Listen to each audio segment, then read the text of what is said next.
என்ன பண்ணிடுறாங்க, மிஸ்பேலன்ஸ் பண்ணிடுறாங்க. ஒன்றுக்கு ஓவர் இம்பார்ட்டன்ஸ் கொடுத்துட்றாங்க, ஒன்றுக்கு இம்பார்ட்டன்ஸே இல்லை. ஒன்றை பற்றி நாலேஜே கிடையாது, ஒன்றை பற்றி தேவையில்லாத அளவுக்கு சர்ச்சை. புரியுதா? அப்போ இதில் என்ன ஆயிடுதுன்னு பார்த்தீங்கன்னா, இதில் தான் சமுதாயங்கள் நாசமாக போகிறது. எதுதான் ரசூலா சொல்கிறாங்க, நான் ஹவுலுல் கௌசர் என்னும் தடாகத்தில் உங்களை எதிர்பார்த்து காத்திருப்பேன். இந்த ஹவுலுல் கௌசரில் மறுமை நாளில் சூரியன் தலைக்கு மேலே இருக்கும், சாப்பிட்றதுக்கு எந்த அரேஞ்ச்மெண்ட்டும் இருக்காது. சொர்க்கம் நரகம் அதுக்கப்புறம் தான். கிட்டத்தட்ட அது எவ்வளோ நாள், 50,000 வருஷம். இங்கே உலகத்தை கம்பேர் பண்ணும்போது 50,000 வருடம் நாம் நிற்கணும், நிர்வாணமாக நிறுத்தப்படுவோம். சொர்க்கம்னு சொல்லப்பட்டதுக்கப்புறம் தான் ட்ரெஸ்ஸு கொடுக்கப்படும். அது வரைக்கும் ட்ரெஸ்ஸு கூட தரப்படாது. அல்லாஹ் ஏகப்பட்ட அதுவும் சீக்வன்ஸ் இருக்குது. முதல்ல எந்த உம்மத்து விசாரிக்கப்படும், ரெண்டாவது அந்த உம்மத்தில் எந்த காலப்போ ரசூலாவுடைய உம்மத் தான் முதல்ல விசாரிக்கப்படும். அதில் ஃபஸ்ட்டு பேட்ச் சஹாபாக்கள் வருவாங்க. நம்ம நம்பர் எத்தனை வரும், 1400 வருஷம் கடந்திருக்கும். அப்போ டோக்கன் போட்டு நிற்கிற நீயே இன்றைக்கி 700 கோடி பேர், 700 கோடி பேரில் டோக்கன் வாங்கிட்டு நின்று எவ்வளோ நேரம் நிற்ப நீ? ஒவ்வொருத்தரை பற்றியும் ஃபுல் வாழ்க்கை விசாரிக்கப்படும். அப்போ எவ்வளோ டைம் ஆகும்?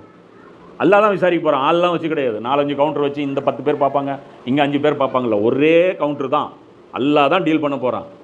ஏன்னா வேறு ஆள்லாம் யாரும் டீல் பண்ண போகிற கிடையாது. மாலிக் யௌமித்தீன் சொல்கிறான். அதனால் ஃபுல் டைம் எடுக்கும். ஒவ்வொரு ஆளாக டீல் பண்ணுறதுனால டைம் எடுக்கும்.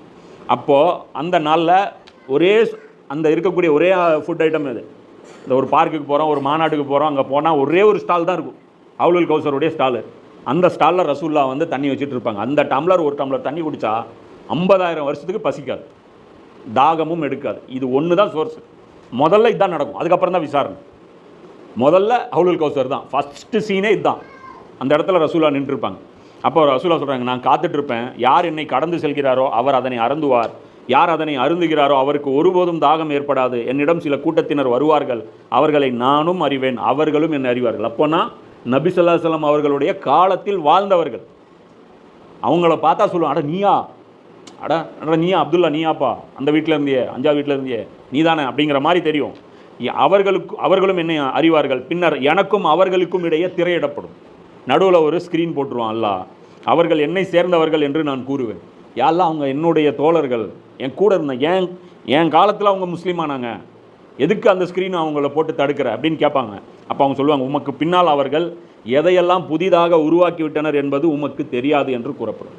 நீங்கள் உயிரோடு இருக்கிற வரைக்கும் அவங்க கரெக்டாக இருந்தாங்க, நீங்கள் மரணித்ததுக்கப்புறம் அவங்க என்னெல்லாம் பண்ணாங்க, புதுசாக நீங்கள் கற்றுக் கொடுக்காததெல்லாம் அவங்க தீனாக்குனாங்க, வரம்பு மீறினாங்க. இதான் சொல்கிறேன்ல, இந்த மார்க்கத்தில் வரம்பு மீறாதீர்கள்ங்கிறதுக்கு அந்த இடத்துல அல்லாஹ் ரசூல்லா சொல்கிறாங்க. அப்போது ரசூல்லா என்ன சொல்லிடுவாங்க, எனக்கு பின் மார்க்கத்தை மாற்றியவர்களுக்கு கேடுதான். எனக்கு அப்புறம் தீனை மாற்றிட்டாங்களா, அப்போ கேடுதான். தீனை மதமாக்கிட்டாங்க, அது தீனு. இது இப்போ நாம் வச்சுருக்கிறது என்ன, மதம். தீனுங்கிறது